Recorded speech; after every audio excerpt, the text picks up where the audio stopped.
Hello, what's up mga idol? So for today's video, balikan natin yung mga laban ni Mark Magnifico Magsayo versus Figueroa. Napakagandang laban talaga. At mga idol, at ito yung yung pangalawang tumalo kay Magsayo sa featherweight division. Napakagandang laban nila. Ang laban pala nila ito ay WBC Interim World Championship. So napakagandang laban talaga mga idol, palitan. So talo nga si Magsayo sa decision nito, pero ang ganda ng laban, talagang palitan eh. Kita no, dikit. Magaling talaga 'tong Figueroa mga idol. Dito basta-basta na boxer, napakatibay pa. So ang Magsayo din mga idol, sobrang tibay din.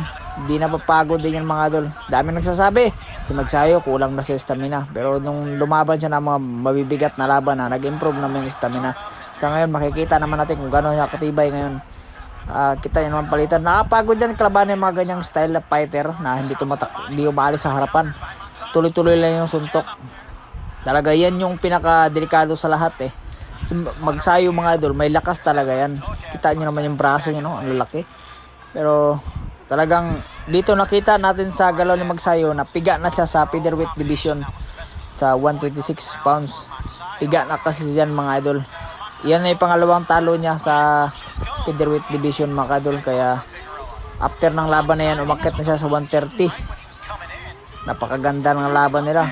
Kung nagkataon na to mga idol na hindi na sa hirap sa timbang, manalo ang Magsayo itong idol.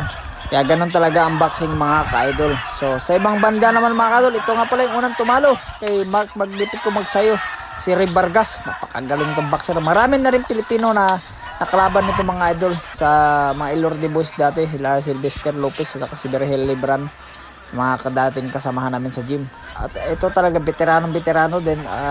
Lamang na si Vargas dito mga idol sa tangkan, at sa bakbaka naman para sa akin panalo ang Magsayo. Dikit ngayong laban mga idol, bumagsak ang Ray Vargas to, kitang-kita to namaan sa panga, ngunit hindi nga lang nabilangan. Talagang napagbigyan lang ng mga judges mga kadol. So yun, wala tayong magagawa. Tapos